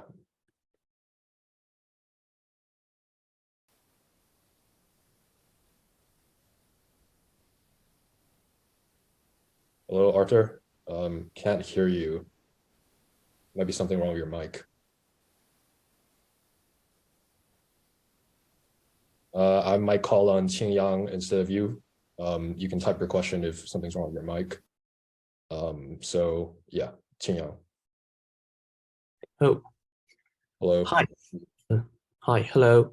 So my question would be like, how would you define or redefine the word socialism when China comes into question? Because like, we claim to be a socialist state, but apparently there's like, you could say that it works in a fascist way or in a capitalist way or whatsoever, or you can argue about the percentage of the socialism in that country. And speaking of the blank paper revolution, I want to bring your attention to the Foxconn uprising, like just day before the blank paper revolution. It happened in Henan in the middle of China, where there's a grand factory with thousands of workers, and they weren't paid. They didn't get their pay properly before the Spring Festival. So it's basically an economic uprising instead of a political one. So they fought against the police, which is hired by the local entrepreneurs, and they succeeded. Like they won their travel money. They won the travel money home, And in contrast, we have this, we have this like political movement rather than a economical one in the Black Paper Revolution. Like most of the participants are students, and it was initiated by the student in the campus, like in Nanjing Chanmei Xueyuan and other, like in Tsinghua and Beida and other universities. So sure, admittedly, there's the economic cutbacks during the zero COVID policy, like when the people go on the street, but it's mainly a political one. So when we go back to the Leninism tradition, we have this separation between the economical and political struggle towards socialism. And I'm not sure like how much do we want to investigate into the socialist or bourgeois element inside the Black Paper Revolution, because like I don't think they have some pure economical goals, and because they are students, so they have some access to like foreign internet. They got this information rather than the they have this information beyond the Great Firewall, but they still poorly organized. They don't have the strength to follow the police like the factory workers in Henan province in the Foxconn uprising. So I'm not sure how we want to do this, how we want to classify this. Like how do you mind summarizing your question? Yeah, so my question would be like, how do we want to declare that something is socialist in China? Like, how do we want to define the property of this protest, of the movement and such? And if this is not a socialist one, how could we like bring it into socialism? Thanks, Qin Yang. Would any of the panelists like to respond? Yeah, I'd just like to say that there's no signs in China that the regime is creating the conditions for a transition from capitalism to communism. It is not rallying the masses to transform society. It is a completely reactionary regime, which is there for the benefit of the bourgeoisie. There's nothing to rescue. There needs to be a bourgeois revolution before you can even think of that, any socialism. Now, on the question of the trade unions, I would imagine the trade unions would have quite an important role, or workers underground, perhaps, organization would play an important role in this struggle and resistance to the regime. And that would, I imagine that would have a socialist element to it.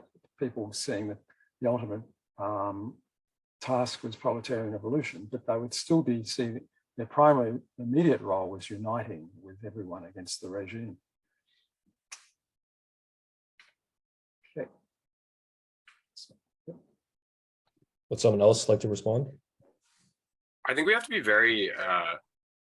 very careful with students. What I'll say about that, because I think that we have a number of examples of uprisings which have occurred in history, right? And I'm thinking about May '68 in France, right, where you had I think a much stronger left impulse sort of emanating out of the working class, at the point where they joined in those protests. Whereas if you look at the direction of a lot of the students at that time, a lot of them became reborn religious figures in the 70s, or party socialist voters, or elevated thinkers like Deleuze and Guattari, who have a substantial amount of anti-Marxist content to lofty positions in their cultural sphere. And actually, Louis Althusser has an essay about that, right? About how if we're talking about May '68 in France and we're talking about the real possibility of transformation, we really have to focus on the role of the workers. I think it's interesting actually to talk about mass politics in China in this way, Because if you look at a lot of the reason, and it is true that in China after Tiananmen, there was because in the 80s, you had quite a bit of dialogue comparatively about the direction of society. And it is true that in the 90s, there was a kind of hollowing out of a lot of those modes of consultation. And I think part of that was that, if you look at what happened in Tiananmen, you did have, a lot of working people at some point who put their support behind that.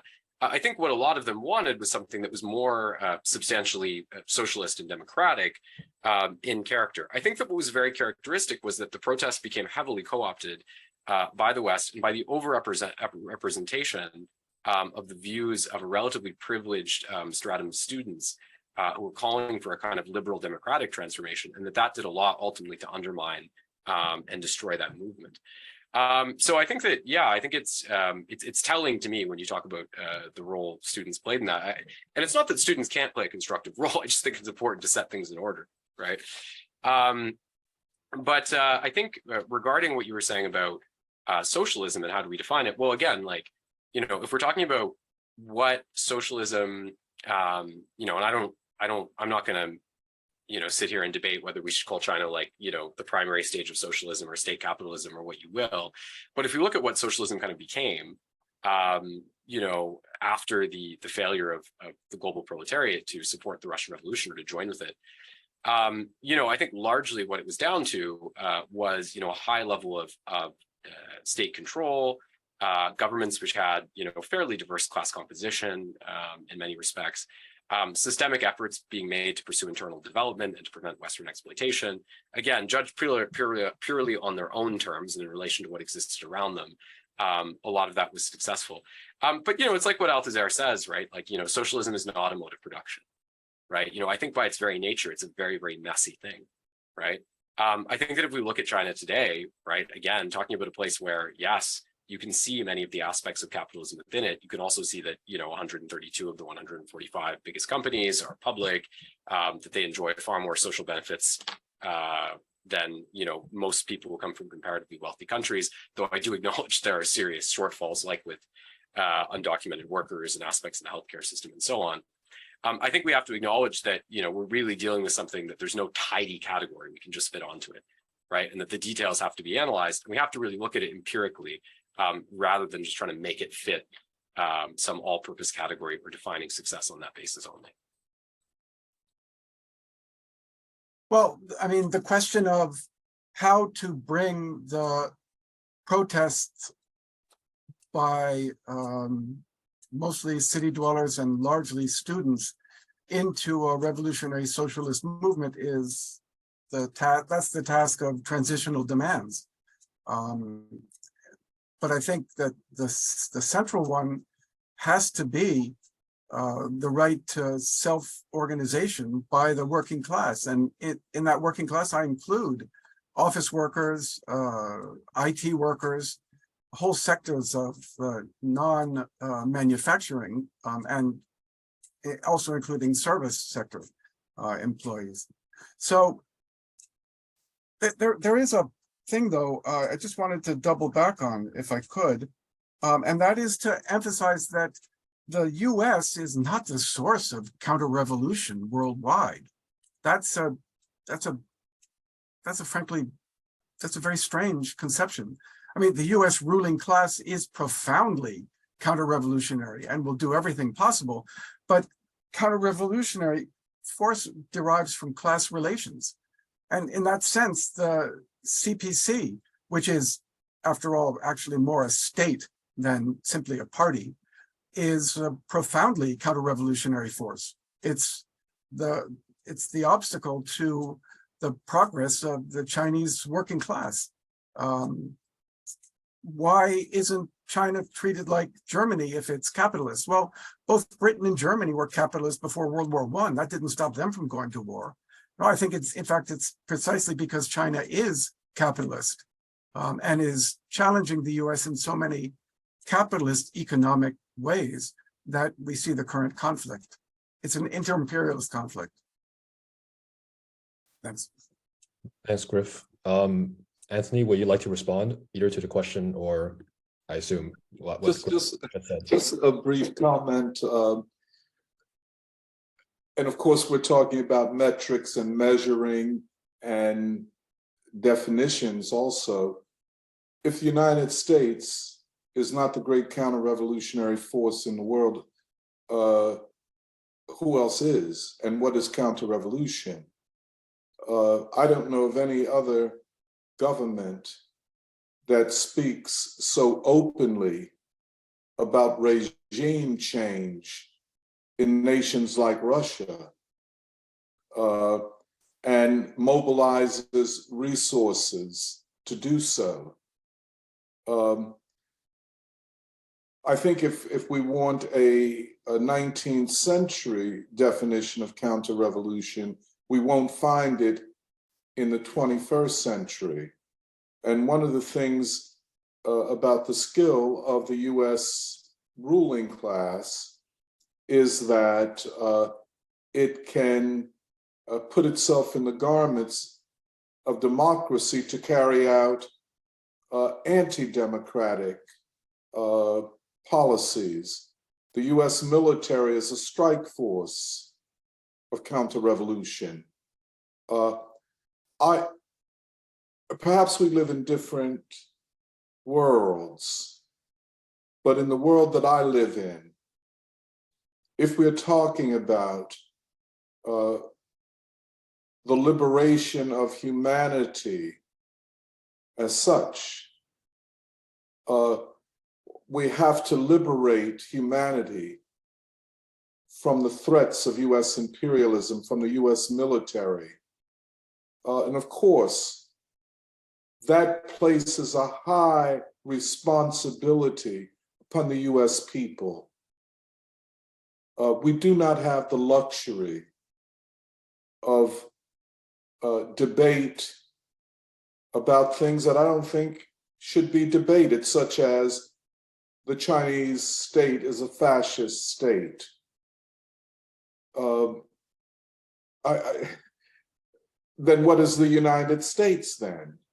What is this regime?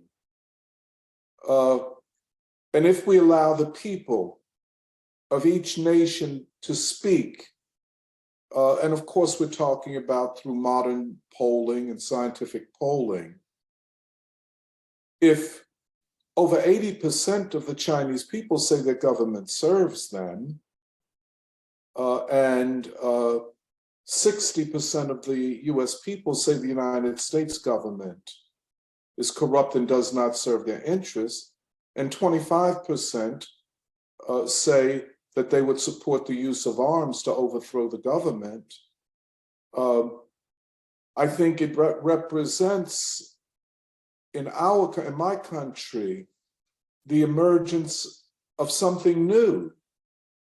That is not what is happening in China. The US people are not protesting for civil liberties. They're protesting at the essence of it, for democracy, for real democracy. If one wants to talk about, and forgive me, I'll shut up after this.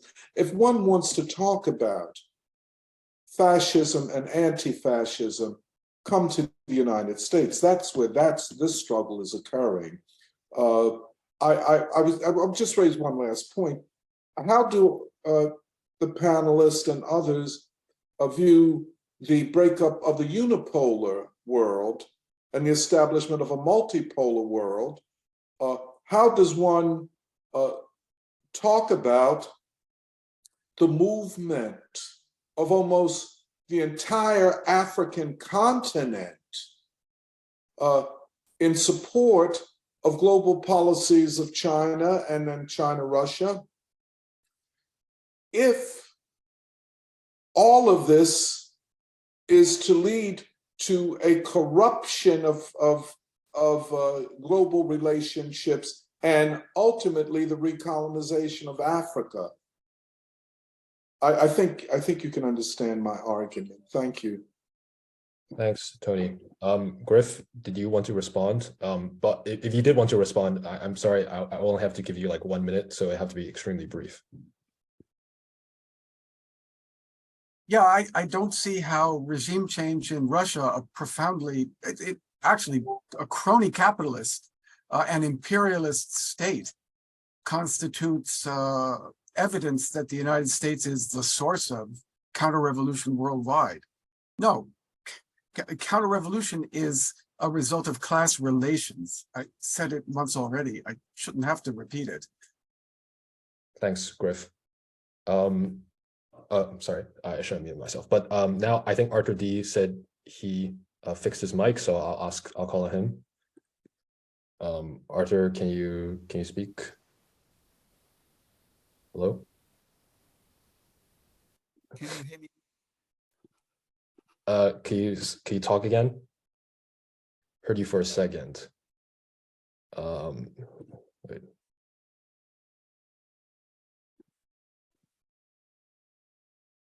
Hello, Arthur, could you try speaking?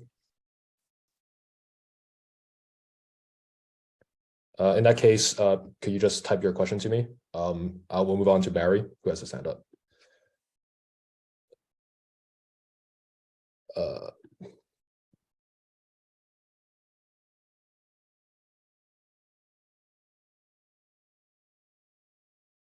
I think he's trying to say go for Barry. Yeah, no, I'm trying to unmute Barry. Give me a second, sorry. The keyboard's also broken.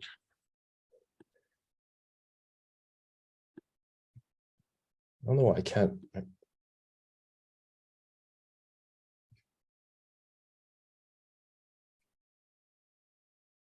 Okay, finally. Hello. Sorry, Barry. I was trying to unmute you. It somehow didn't work. Could you try speaking? Yes, can you hear me? Not very well. Could you fix your mic? You can try. We'll see if we can understand you. Can you hear me clearer now? A bit clearer. But Bugger. Well, look, the point I wanted to make, if you can hear me, is that it doesn't surprise me that anybody who would regard the Cultural Revolution as a huge mistake would end up supporting the dictatorship of the billionaires who run China today. The problem in the analysis that I've heard from a couple of people is the idea that there is a continuum from 1949 in China with the Chinese Revolution to today. The Cultural Revolution is now being reassessed by scholars like Han Dongping, who returned to his village and province to interview people who lived through the Cultural Revolution.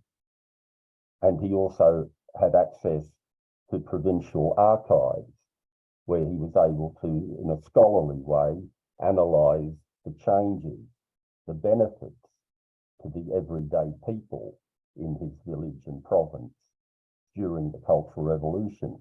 Cultural Revolution, after all, was an attempt by Mao to mobilise the mass of people against the capitalist roaders in the Communist Party, because Mao knew that it was possible for capitalism to be restored in China.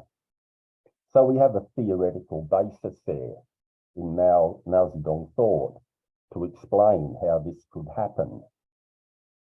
To think that you can go from revolutionary committees that empowered everyday people to control production and the direction of their lives through to a situation like today, where there are 100 billionaires in the National Assembly alone, heaven knows how many in the Communist Party, and that you can have facial recognition technology and a gap between rich and poor that is greater than in America, and that this is a continuum, is frankly absurd. Sorry, Barry, to interrupt, but since we're running low on time, could you summarize your question? No question, just a statement, but perhaps I will ask, how do people here who are pro-CP reconcile the great education campaign by the party to restore Confucianism. You know, Confucianism was based on the three obedience.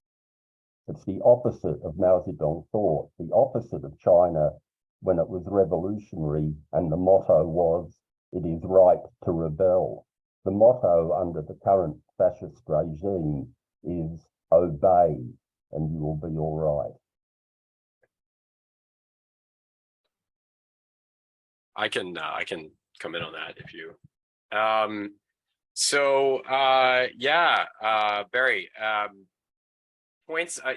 Like I think when it comes to the Cultural Revolution, I certainly recognize that there were a lot of positive achievements that occurred in that period. By the way, we can talk about the foundation being laid for China's local democracies, which are very responsive, I think, today. We can talk about the extension of, because we always talk about like universities being shuttered, for example, or higher levels of education facing obstacles in that time. But there was an immense expansion of primary education in that period, for example. So undeniably, I sympathize very much with the motivations. I think the Cultural Revolution as a project had global resonances in terms of it being probably the most ambitious attempt to challenge, not just, capitalism per se, but even in a larger sense, division between intellectual and manual labor, which is older than capitalism itself. So a very, very ambitious project.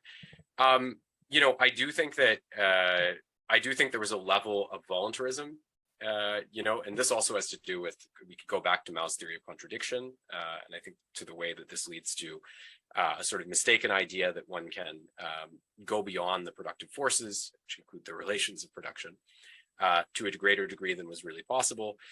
Yes, there was a change afterward, but we have to be clear about the kind of change that was, right?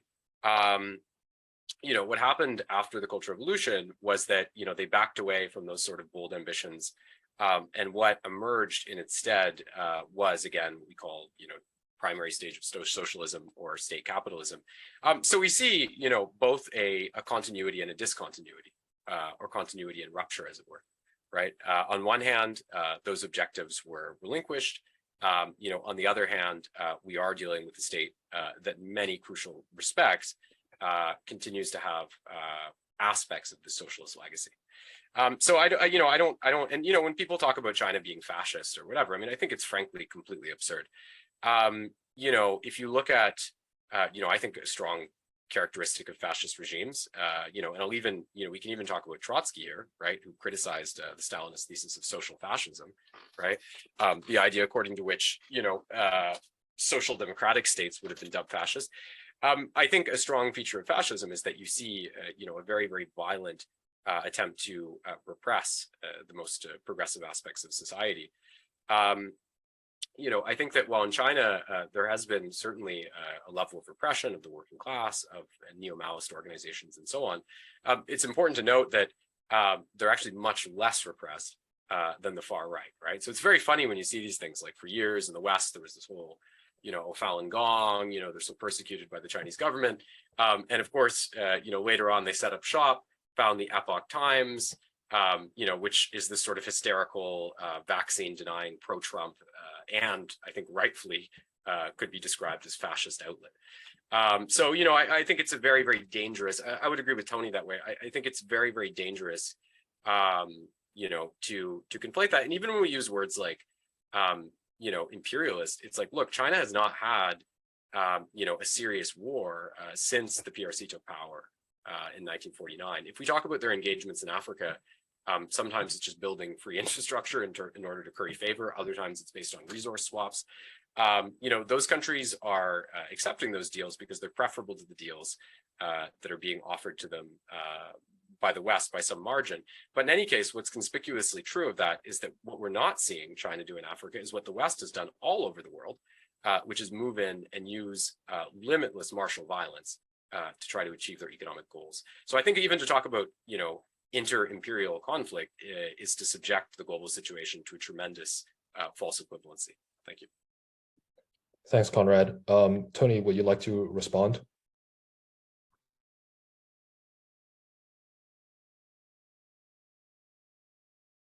I guess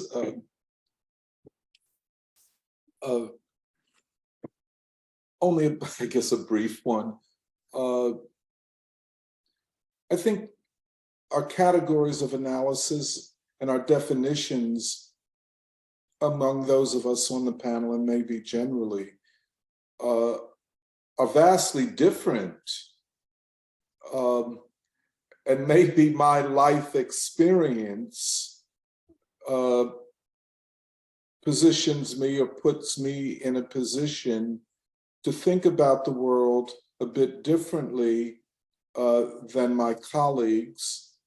You know, Conrad's notion, I mean, does all of this get reduced to inter-imperialist contradictions or inter-capitalist contradictions between China and the United States? I don't have any indication that the US ruling class sees itself in that kind of struggle with China.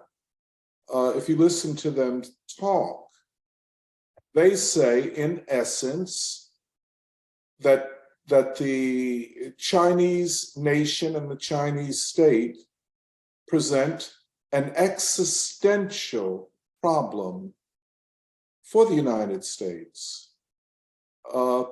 And there are those of them that talk about resolving that contradiction through war with China.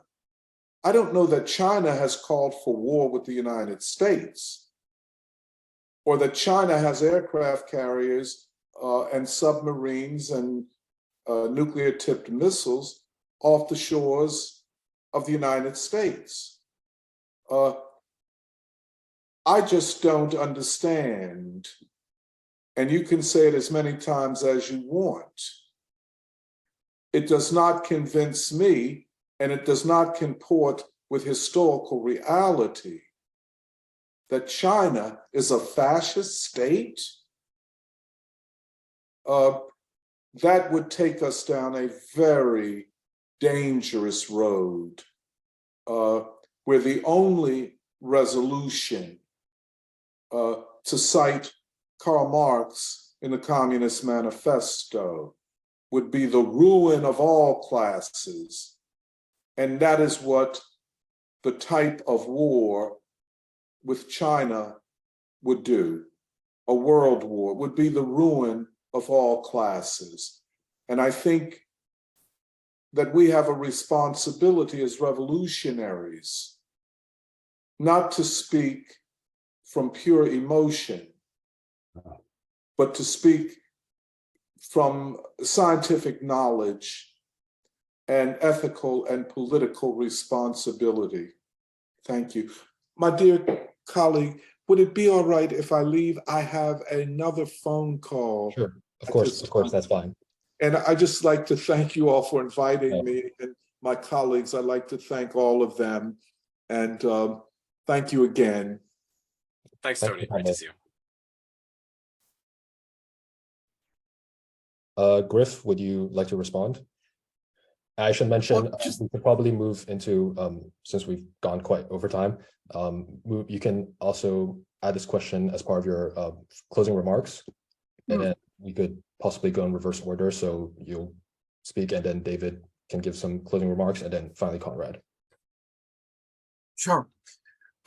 So the question of fascism in China is a good one, and I'm glad that Barry, was it raised that used that phrase yet again, so we get to talk about it. I see three key aspects that you could characterize the CPC regime as fascist in character. First is the ultranationalism, the the insane Han Chinese chauvinism on display internally to Chinese propaganda. And it's even rebounded on the CPC itself, as, for example, when Pelosi visited Taiwan. When Pelosi's plane was not shot down by the Chinese Air Force, there was a wave of condemnation of the CPC by exactly these kind of little pinks that the CPC has been so assiduously cultivating for the past 10 years was really quite a sight. It's extreme ultranationalism. Second is the anti-woman, anti-gay, male-dominated cultural emphasis, the lack of women in the top leadership as a result of at the 20th Party Congress is just one small example. As I said earlier, it started really in 2012 with a rewriting of the Constitution to degrade women's legal rights. And it's been in every way to force women into a childbearing role to try to reverse the demographic Armageddon. And lastly, Barry also mentioned it, the re-emphasis of traditional values, Confucianism just being one of them. It's not to say that they're like the evangelicals in Chris Hedges' American Fascists, but they certainly have gone 180 degrees on all the principles of equality and openness. I think I should probably stop there. But I did want to note that the question of the accomplishments of the Chinese economy should not be synonymous with a recognition of the accomplishments of the CPC. And it's an error that gets made constantly, of course, to the immense benefit of the CPC, but it's one now that the economy is really moving backwards even, will be less and less justifiable, and it breaks the iron compact that the CPC had with the Chinese masses over the past 40 years, which is we'll constantly improve your standard of living and you'll give us absolute control. Well, that's already changing. Thank you. Thanks, Griff. David, would you like to give your closing remarks? Sorry, you have, yeah, okay. Yep. Yeah, I just like the Comintern definition of fascism as the open terroristic dictatorship of the bourgeoisie, and I think we definitely have that in China. And yeah, as mentioned, ultranationalism, anti-women and anti-gay. And I think the other thing about the Western ruling class as being the main problem, I just don't see that. I see the ruling classes in places like China and Russia as being far more of a problem. And at the moment, we have the most appalling situation in Eastern Europe where Russia is invading the Ukraine. And I think the left should be giving as full as possible support to Ukraine. And we should be fully supporting NATO's assistance, in fact, demanding NATO provide far more assistance to Ukraine. So I do not see the Western ruling classes as being the main problem at the moment. Thank you. Thanks, David. Finally, Conrad. You know, I think it fills me with a great disappointment and sadness to see some of the remarks of other people here. You know, I think if you look at the breakdown of the left in the United States, you know, I think you have a period after World War and in the English world more generally. You know, I think there's a period, you know, after World War II in which sort of hysterical anti-communist propaganda is diffused, right, and comes to exert a great influence certainly over intellectuals and the working class itself. Later, we could talk about the direct hollowing out of the working class itself in the name of globalization. Over the past few minutes alone, you have heard from these people that China's fascist because nationalism exists there and because there's a few social conservative policies. I don't, you know in what sense that's a criteria of fascism. I think it's extremely dubious. You know, you have heard that China is a bigger threat to the world than the United States, in spite of having not waged a war since 1949 and not engaging militarily in terms of its foreign interactions, which just seems absurd as a proposition. You furthermore heard, as a nice addendum, that the real thing that leftists should be supporting is the aggressive military expansion of Western capitalist power, through NATO. And of course, this is an incredibly propagandistic and one-dimensional iteration of that conflict that was just repeated.